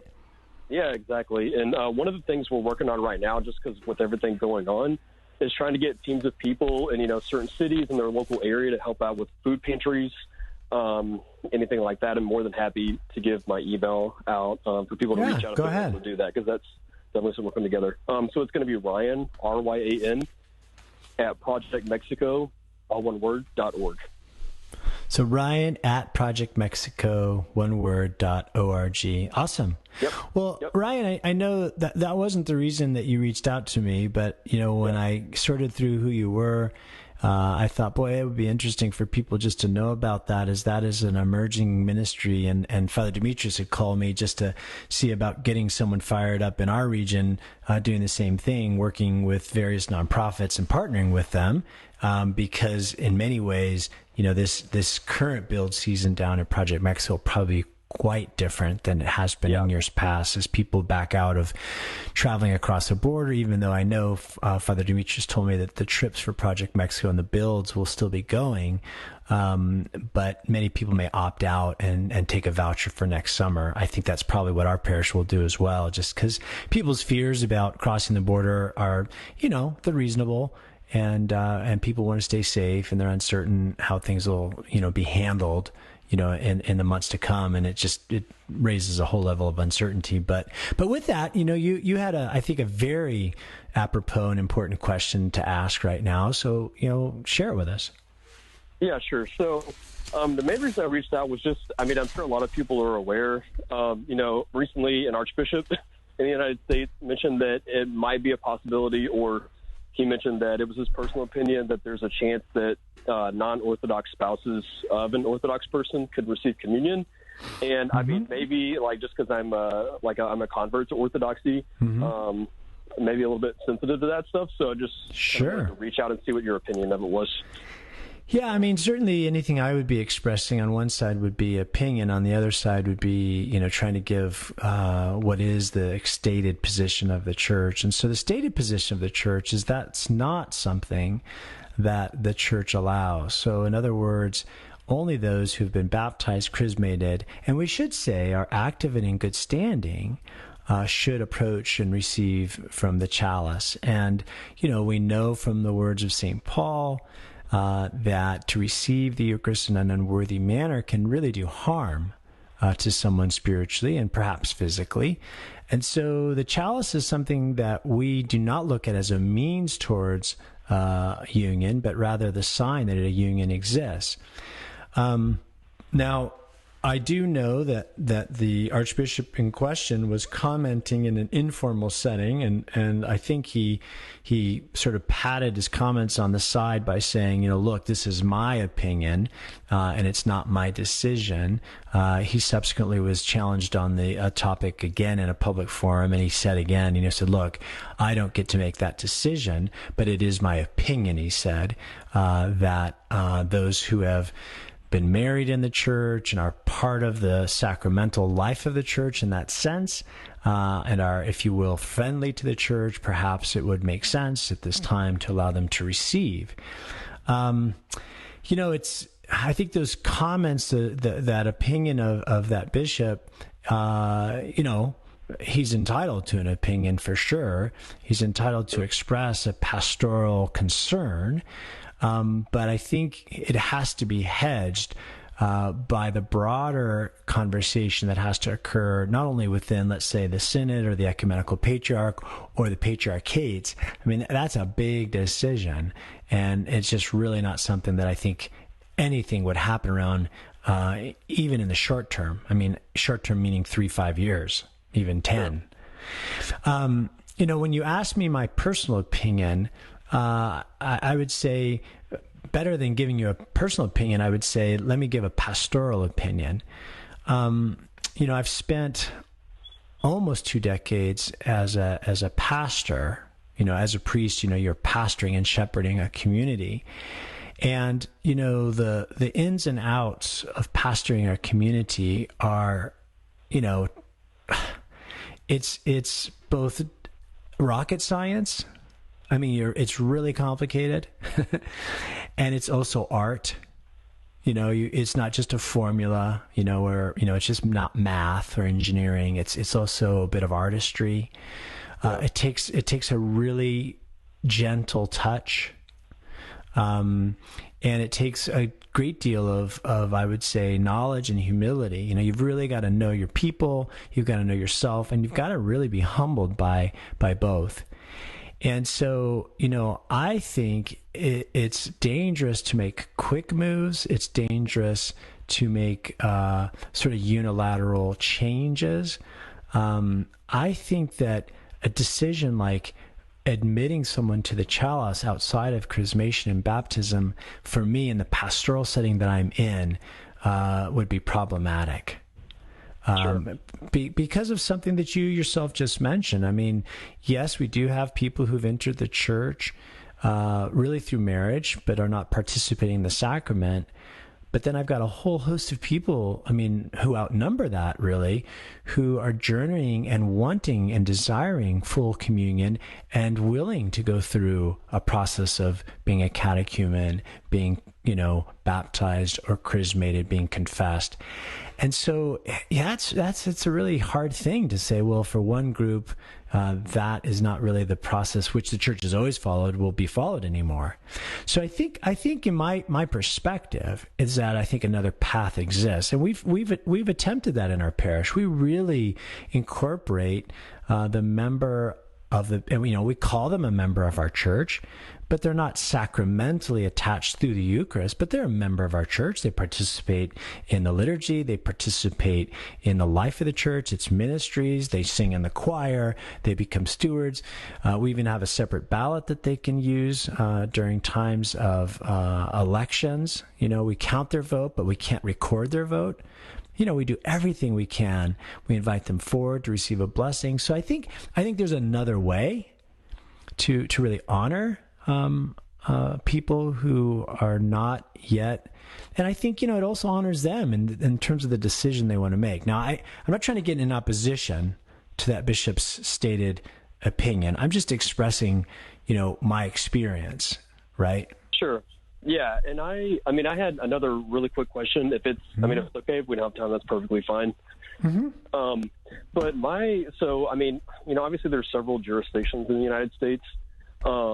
We're all one church, just different jurisdictions. But how, if something like that were to occur, if the patriarch were to officially say that's okay, how is that going to affect, it's going to get rocky. Like I'm Antiochian, so I'm just curious because my spiritual father is Greek and just in the Greek Archdiocese. So just curious.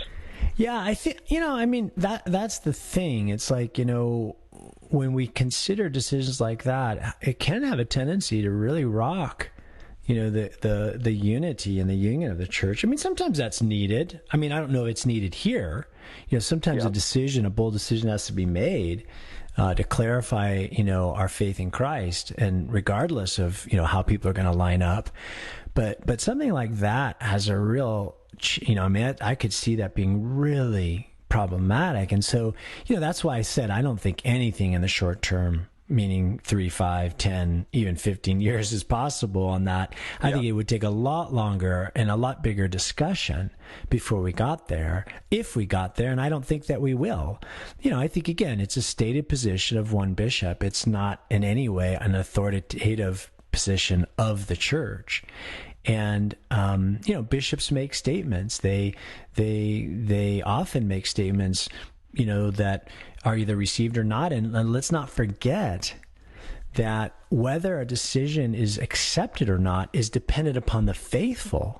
A synod can say whatever it wants. An ecumenical synod, council, they make decrees. But if the people don't say amen to it, it never becomes ecumenical, right? Sure. Yeah. So, I think that's where, he received quite a bit of blowback. And so, maybe, now in a smaller way, I just think, unity is going to be more important. And we need to find ways that we can come together and not, if you will, come apart. And, I've said that even during this COVID crisis, like as a parish, like we are going to come together, not apart during this time. And so, yeah, I just think that, you're onto something. It could be very damaging to the church. And I think the whole thing, really, to be honest with you, will probably really quiet down over time. And I just don't foresee anything coming of it. But, that's again, one goofy priest's opinion. Yeah, for sure. And I don't want to speak out of turn or for everybody, but I'm in a demographic, like an age group that's like really rapidly becoming irreligious in the United States. Yeah. And I think, for people my age, like especially converts, like if they hear something that they think is like, I don't know, weakness probably isn't the best word, but when they hear something like that, it's kind of like, okay, well, maybe it's not the truth. So it's more so just kind of watching out for people, my age, potential converts that are, looking into the church.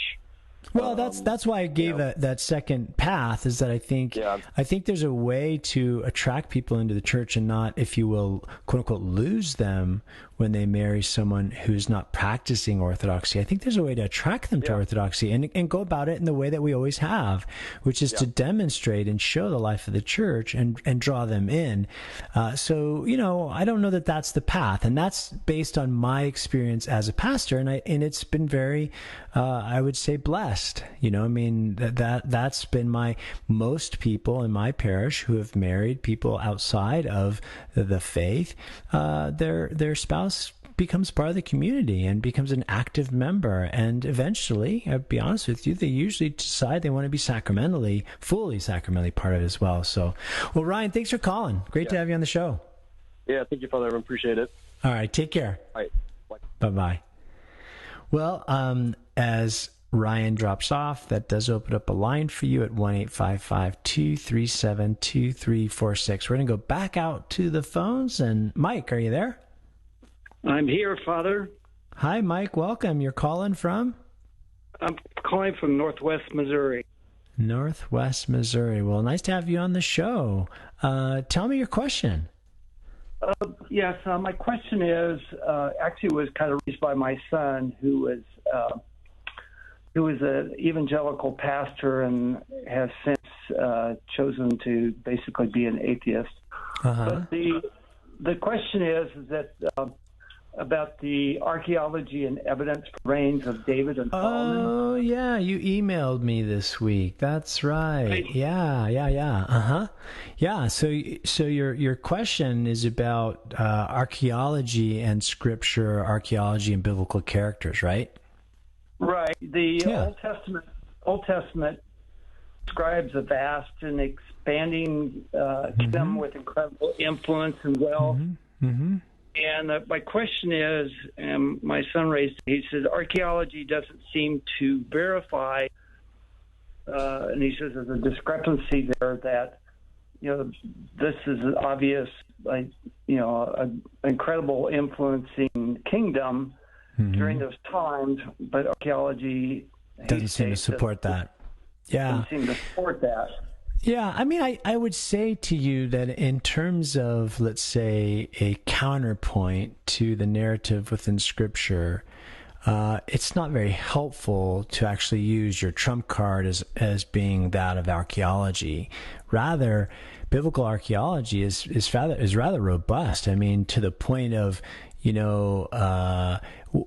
have found the ossuary. That's the burial box of the high priest that put Christ on trial, and of that family. I mean, there's quite a bit of archaeological evidence to support scriptural claims. Whether we look at let's say the dynasty of David, right? And we say, now, how influential is this worldwide? Well, you have to understand an ancient's perspective. I mean, how big is the world to those who are writing in the time of David? Well, it's only as big as the known world that they can, if you will, describe. They're not aware of South America and North America and, south parts of Africa. I mean, they really have a limited scope of the world. And so in the view of that author, yes, as David's reign grows there in what is present day, if you will, Israel, it's a major force. I mean, it has influence. Now, put it on the world stage. Is it something like the Roman Empire? Absolutely not, and obviously not. But that wouldn't have been in view to the authors of Scripture, and the authors of Scripture at the same time are aware of things like Persia and Egypt, and they're swallowed up by them. So like I'm saying, it's an odd counterpoint. That would not be typical of where someone would typically go to say, well, gosh, they make these claims of this sort of kingdom and the archaeological evidence doesn't seem to support it. Well, within Israel, it certainly supports it. I mean, within that region, that's a pretty major shift in the influence and political influence of this rather small nation state, in the time that it existed, right? Am I making sense? You are. It's kind of a matter of perspective. Yeah, totally. I mean, I think where people tend to line up more is to say, well, show me the archaeological evidence for things like the flood, or show me the archaeological evidence for Sodom and Gomorrah. That would be something that I think is a more robust or debatable point, but this one's an odd one to pick up on. And I think the point I'm trying to make is to say, well, really, in general, most archaeologists feel fairly confident about much of the biblical narrative. I mean, there's just plenty of evidence for it. We know for things, for example, about Pontius Pilate. That's a real figure. And so, whereas in some faith traditions, like let's take, something that derived in America, Mormonism, there is no archaeological evidence for the Book of Mormon. It doesn't exist. Whereas it does for Scripture, So, any follow-up to that, Mike, or? No, I think you brought it up. It's it's kind of like the big frog in the small pond, and when in that area, that would have been David and Solomon would have been a big thing. Oh yeah, for sure. And again, within their realm. What was accomplished in them was something that had not been done before. And so it just had a lasting impact. I mean, and then you flip this and you say, well, it's certainly true that the reign of David and Solomon has had a vast impact on the world. I mean, look at us today.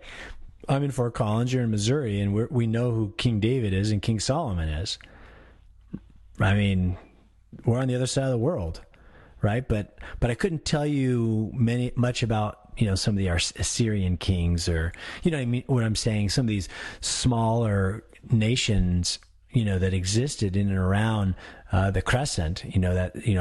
What do you know about, let's say, the kings of what is modern day Afghanistan? You don't know anything about them, But these two kings had an influence on their country, their people, and obviously countless people after them, sort of like Abraham, These are narratives that most of us know about throughout the world, even in Japan, to put it that way.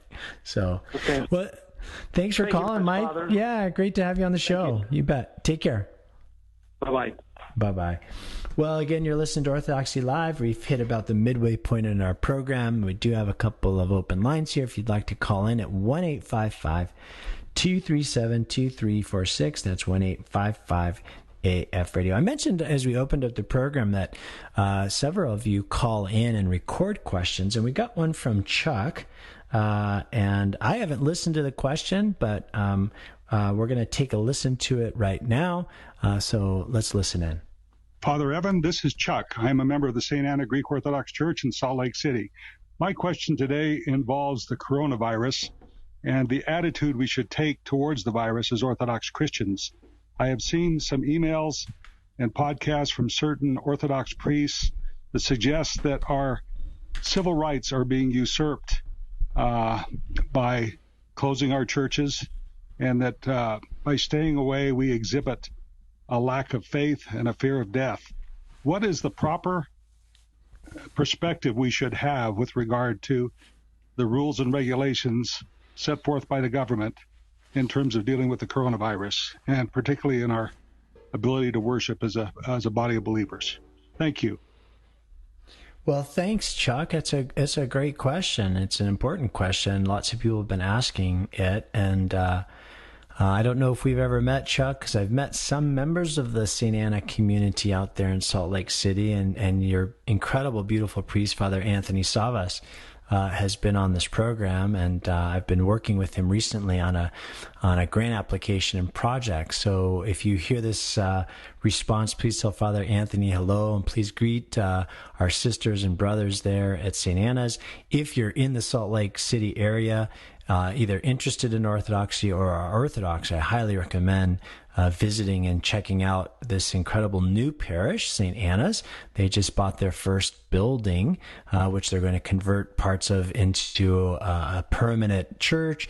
They've got meeting spaces and fellowship spaces, just an incredible thing. It was an old nursery, as I understand it. I got a virtual tour from Father Anthony a few weeks ago before Pascha. Well, look, let me start my response by saying, one of the things that I have been disappointed in is some of the vitriol that has come out on either side of this issue. Once, not long ago, it was a few years back, I gave a sermon, and it was during a run-up to a presidential election. And the next day, I did not endorse a candidate. I endorsed a set of ideas. I received nasty grams from both Democrats and Republicans, people who were voting for opposite candidates, which told me that, your perspective often colors your comprehension. And so you can listen to a message, and if you're voting one way, think I'm opposed to that candidate, and if you're voting another way, think I'm opposed to the opposite candidate, which tells you, or tells me as someone who gave the message, that neither side that wrote those nastygrams heard me. And I think the same is true here. When you consider what choices our hierarchs had, let's say you keep the churches open, you defy the local authorities and the government in a temporary situation. Obviously our churches are not going to stay closed, but for a temporary period of time, you defy the local health orders and you remain open. Imagine the uproar that would cause. Now you close the churches on a limited basis, and you provide, if you will, and I've just refused to say we're closed. My parish is not closed. We're very active right now. There is a ton going on in our parish, and a ton of ministry occurring, a ton of outreach and connection. But you moderate your behavior during a time of what has been told by the health officials as a pandemic, and then of course you get people in an uproar about that. And so, both of those reactions, and please gently, humbly, lovingly, forgivingly hear me, I think are the same perspective, same wrong perspective. I think a perspective of peace, of patience, of love, of gentleness, of kindness is what is best. I gave a homily in the middle of Lent, in which I took a stone and a knife, and I said, if I take this knife and I drag it at a 90-degree angle across the stone and grind my knife, I won't sharpen it, I'll ruin it. But if I tilt the knife just right, I can sharpen it. That friction that is caused by rubbing the knife back and forth over the stone can lead to the sharpening of the knife. Well, the friction is the decisions that our bishops have made. They've made a decision that for now, the churches are not going to be, if you will, open in the way that they typically are. It's temporary, so that we can assist in the halting of the spread of a virus. Okay? Now, if the decision was wrong or right, What I'm saying is your perspective, let's say it's wrong. Let's say what they decided to do was incorrect, that they caved to the state, that it was an infringement on our rights. Okay, so what? In the sense of, is your perspective one in which you can grow in it? Let's say they leave the churches open, and let's say that was wrong. As states open, we're going to find out if that's the right move to make. But how we approach this is important. And so for me as a priest, look, I'm just not going to do it. I'm not going to defy. I decided to become obedient to the church and to its hierarchy and to live within the walls of the canonical Orthodox Church. I'm not going to defy the synod. I'm not going to defy the patriarchate. I'm not going to defy my bishop. I don't think my personal private opinion is important. I think unity is by far much more important. I think supporting the difficult decisions of our hierarchs is much more important than airing our own grievances or opinions. And I certainly feel that it is the road towards the proper reestablishment of our sacramental order. I mean, what am I going to do? Start a rogue church? Or when they tell me to reopen, I'm going to say I'm not going to do it? I mean, either decision makes no sense. I mean, I'm under if we say it in Greek, the omorphorion of the bishop, and that's where my spiritual protection comes from, and he has to answer for those decisions. Now, I think the proper perspective has sort of been described.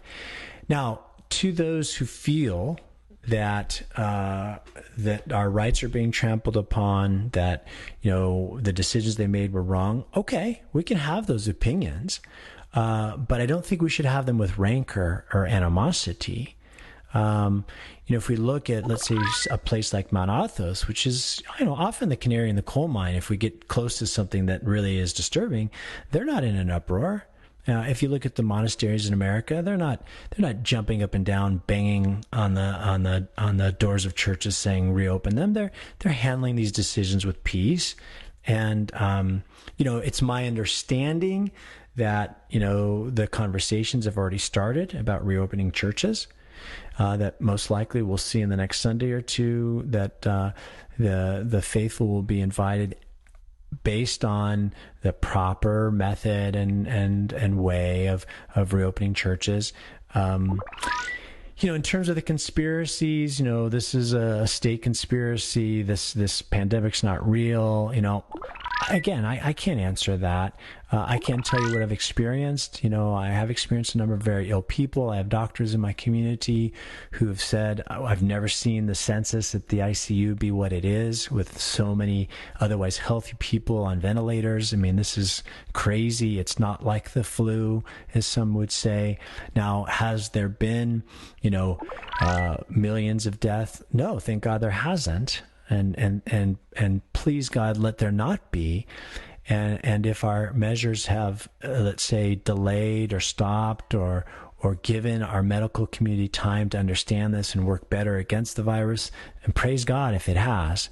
We don't know what the alternative scenario would have looked like if we had kept about business as usual, right? And so it just strikes me as odd that people on either side of this feel that they should take to the airways, social media sites, and just often put forth a position that inflames. Let's talk reasonably. Let's understand our differences.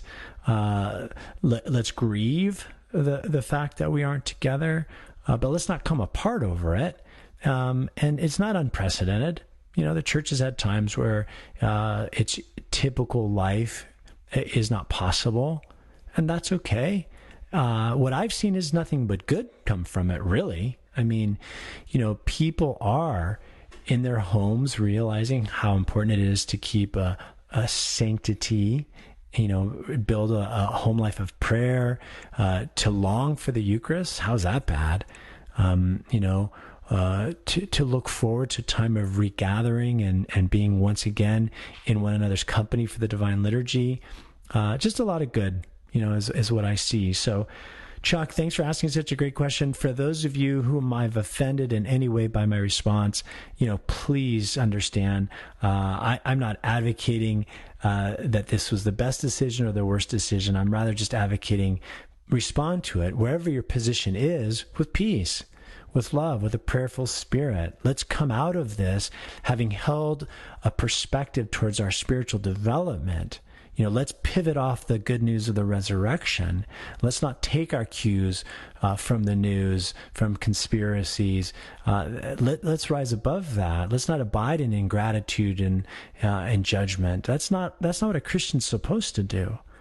A Christian has their faith fully in Christ and their hope in his resurrection and his conquering of death and sin by refraining from entering into a public space. That's not a comment on the lack of one's faith. That we shouldn't be doing that. I mean, who am I to judge someone's situation where they're at? Perhaps they have asthma or diabetes or they're on an immunosuppressant medication and you don't know, right? Or perhaps they're working through, issues. Maybe they got someone at home who has one of those conditions. I mean, why would we wade into such commentary? To me, it's really disturbing when I hear it, and I know it's happening. I know it's happening close to home, but I'm not going to move into that space. Look to your own repentance and your own growth, and the churches will, quote unquote, open again. We'll resume our typical activities as time passes. And we'll do a postmortem on this, and we'll learn. And if something like this reoccurs, we'll have better ideas and information. I mean, this is a divine and human organization. Perfect in God's execution and imperfect in ours. So, thanks, Chuck. Great question. Well, while you're listening, one of the things that I want to go back to is an email that came in related to I guess probably the easiest thing to do is just try and read you this email. So, Father, please keep me anonymous. I have been encountering among close people around me, and to some extent myself, too, a certain wound that seems to hinder my relationship with God. And so it's basically affected my struggle to love God through continuing to believe in Him and sometimes even attend church. When I noticed this pattern among close relatives, it upped my curiosity, and I tried to discreetly expand my inquiry outside the family, especially close friends and secular or Christians. Then again, I'm talking about an anecdotal survey. From my observations, it seems that some suffered great disappointments by those whom they loved, that perhaps as an unconscious defense mechanism, they avoid deep attachments to others. And the more remote these disappointments, the more they seem to be aware or capable or both of overcoming this struggle. I know this is a little bit hard to sort through, but this person goes on to talk about trauma, loss, assault, whether it be a loss of a job or marriage, an illness, a betrayal, when let's say someone becomes a victim and the person who should have protected them doesn't do it. And this leads to a sense that, God doesn't love them, and they even lose their own capacity, let's say, to love God or seek Him or His comfort. And so this person, closes and says, I'd love to be able to help these people I love, and as I said, myself as well. So I'd love to hear your thoughts about this in his piece, Anonymous.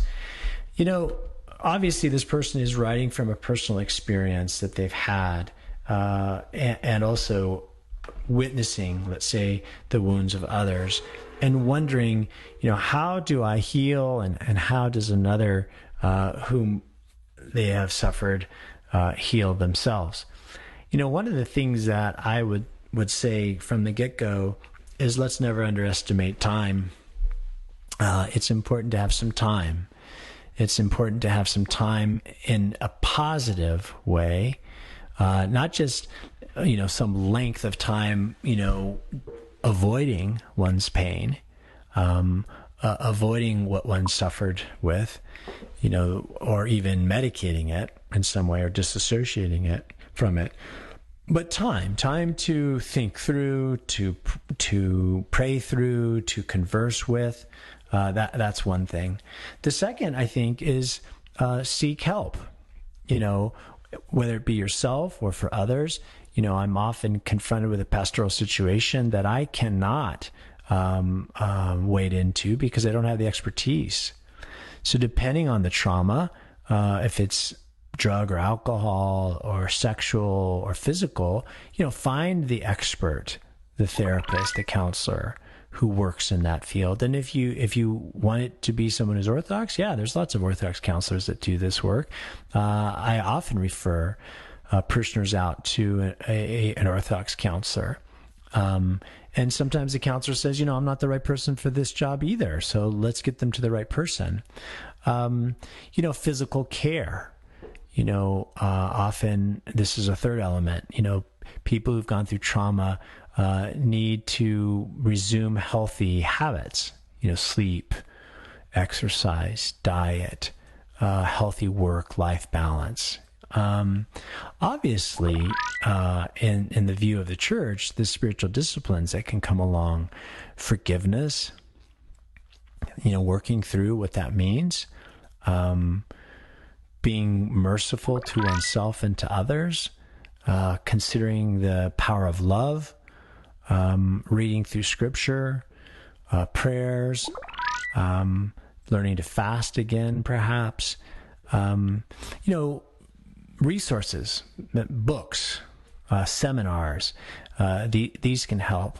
And, look, rebuilding trust, rebuilding the capacity for love or to allow oneself to be loved, this isn't an easy thing. It's not like a simple problem. It's a very complicated and difficult one.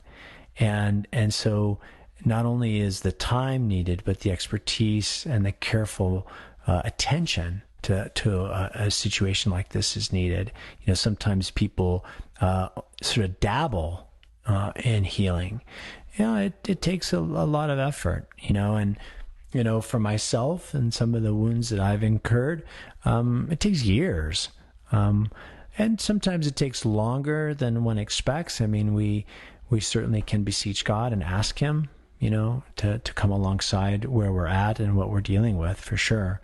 So thanks for the question. I know that wasn't an easy one to ask. And again, you're listening to Orthodoxy Live here on Ancient Faith Radio. If you'd like to get in before we close out the program, you can still do that at 1-855-237-2346. That's 1-855-AF radio. Another question that came in from Perry, and he is asking, a few questions in here. I don't know that I can get to all of them, but one of his questions was, are there layers to heaven? I think it was one of Paul's letters in which he mentions the third heaven. We've talked about this before, layers, levels.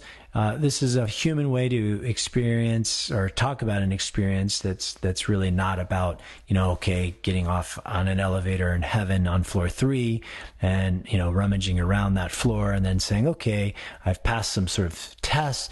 Now I can get back in the elevator and go to floor 4. Or other people who go right to the penthouse sort of thing. But rather, it's just a human way of expressing, we're going to move deeper and deeper into the reality of relationship with Jesus Christ, God the Father, and the Holy Spirit, and that'll never stop. And so it's not necessarily a layer, but we move deeper. And so one of the ways that we can just describe that. And the second question that you wrote in here is, all the sins, pride is the biggest, and the root of all the rest of the sins, I'm told. Are we Orthodox indulging in pride when we praise our Orthodox churches, when we sing that we have found the perfect faith after communion and in other contexts? Never been asked that question. I thought when you asked it, it was a great one. We certainly need to be aware of a self-righteousness and a triumphalism that can creep into our hearts and minds when we sing such things. We are not singing and praising ourselves. We're singing and praising the revelation of God, that He has revealed Himself in truth and in fullness. That's what the focus of those hymns are, and those proclamations are about. They have nothing to do with the local parish or the local body of people, or certainly any of the persons involved, that were somehow able to encapsulate the fullness of God's truth and proclaim it. No, but God has perfectly and completely expressed the truth of His will for humankind, and has revealed it to humanity in a most sublime and beautiful way, and gifted the church to us. Now, that flip side is where we do find at times a sort of triumphalism, exceptionalism that creeps into Orthodox thinking. Be very careful with that. I mean, obviously, we can slip into it. I've slipped into it to myself, to my own demise, and it's problematic, to say the least. The best position when expressing one's joy for the Lord in the church is to couple that, obviously, with a great deal of humility, self-awareness, and judgment, even self-criticism. If we judge ourselves, we shall not be judged, as it says in the scriptures. And a heavy dose of humility, and to come at these positions of who we are in the church and what the church is about from "we're better than you" is not helpful. Once you play that card, get ready for that card to be played back on you. There are any number of churches within any given state that could easily display a whole host of incredible ministries and growth, and you name it, if you overlaid them against, let's say, a local Orthodox church. That we shouldn't be in that game. Let's just proclaim the truth. Let's proclaim who we are. Let's stay gentle and humble and accountable to our own position and power, right? Let's be open, respectful, and curious. Let's rejoice in the good that we see in other places, and not simply always find the fly in the ointment and point it out to people. I just don't think that is very beneficial to ourselves or to the others. Another question that came in is, hi, I have a friend born Catholic who now attends a Methodist church and who actively advocates and works for nuclear disarmament. He used to work for the Pentagon. He attended our Orthodox church a few times and asked me, why are there prayers for the armed forces, for those who are a member of the armed forces, and not for the peacemakers? Well, that's not necessarily true. We pray for the peacemakers, and actually we consider that is the role of the armed forces, to keep the peace, not to make war. And we specifically pray the Beatitudes in the church, which mention the peacemakers, our hope for prayer for the armed forces is really about those being in harm's way, on the one hand, and also that they would become keepers of peace, and not the opposite, right? So thanks. We're going to go back out to the phones, and Jerome, are you there? Oh, he's coming on. Jerome, you there? Do we have you yet? Let's give him 1 second as we wait for Jerome to come on. Hey, Jerome. Welcome to the program. Can you hear me yet? Oh, doesn't look like we've got him yet. Well, I think we got him now. Hey, Jerome. Did you just click on? Can you hear me, sir? I sure can. Welcome to the program. Tell me your question. Thank you very much for your time. I'll try to make it as quick as I can. I'm a catechumen, still trying to grow in the Orthodox faith. I was trying to explain to my wife the other night about why Orthodox pray to the saints, why do we venerate them? And I was trying to see what's maybe a simple way or a good way to explain that to her, and maybe a couple of books that are good for that. Sure. Where are you calling from, Jerome? Curious. South Georgia, Coffee County. South Georgia. Well, look, you can expressly state that in the church there is no absolute need to pray to the saints. We're not required to do so, nor do we tell people they have to. But what we do know from the life of Jesus Christ and his ministry is that he wanted to hear from those who followed him. And whether it be the miracle in Cana, whether it be the time of his transfiguration on the top of the mountain when he was speaking with Moses and Elijah, or whether it was discussing things with his disciples, both the 12 and the 70 and the company of the women, the Lord incorporated both their perspective and their desire for his ministry and for the world, right? And he lived in relationship with the saints and lives in relationship with the saints, even with Abraham, Isaac, and Jacob, right? He doesn't abide in a bubble, if you will. So really, when we talk about the question of praying to saints, most non-Orthodox Christians, Protestant typically would say, I have no problem asking my friend to pray for me, right? So your wife would ask, let's say a neighbor, would you pray for me? I'm struggling with X, Y, or Z, right? And they don't have any problem with that, right? Right. Right. But when you say, well, I'm gonna ask this dead person to pray for me, now that you've crossed the line, right? Right. But scripturally, didn't Jesus answer this question? He's questioned about a woman who was married to a man, and the man died, and his brothers then marry the woman, and so on, and so the Sadducees who don't believe in the resurrection say in the resurrection, whose husband shall she be? And he says, look, I'm not the God of the dead, but of the living, of Abraham, Isaac, and Jacob, right? Or when Jesus is speaking to Moses, who died, he's having a conversation with a dead man, supposedly. But once again, in Christ, all are alive. In Philippians, St. Paul says, for me to die is gain, for I shall be with Christ. So it really, I think, the crux of the matter hinders on who do we consider alive. And in the church, we consider all those in Christ alive. When Christ harrowed Hades, he brought out all the righteous, right? And they all live in community. Now, another way to go about this is to think about, does God exist in relationship, quote unquote, in a family, or does he exist on a plateau by himself? And the obvious answer is he exists in a family, and in a family, you incorporate all the members. If you've got children, I don't know if you do, Jerome, I've got 4, and it's pretty hard to do any activity without getting everyone in the family to agree upon it. If someone in the family's got a strong opinion otherwise, they let me know it, and as a parent who loves his children, I listen. Now, I may make a decision that they think doesn't incorporate their perspective, but that's never true.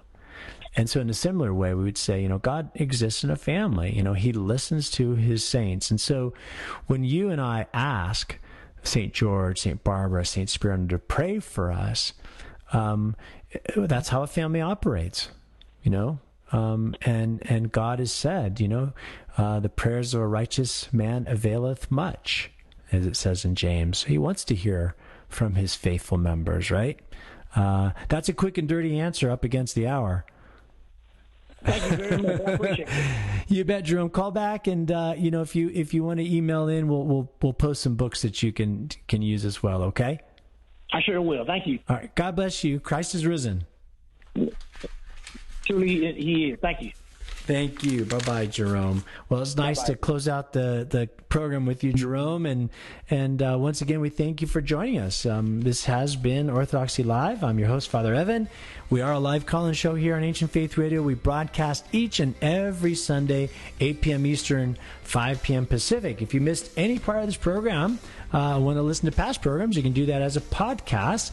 Just go to the Orthodoxy Live podcast page here on Ancient Faith, or like us on whatever podcast platform you use, and download us today.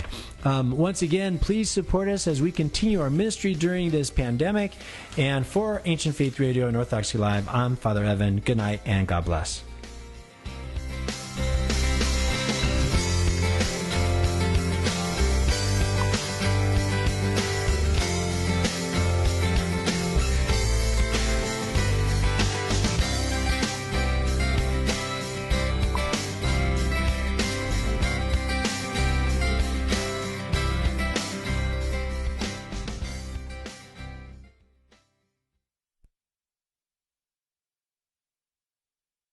Glory to Jesus Christ, glory forever.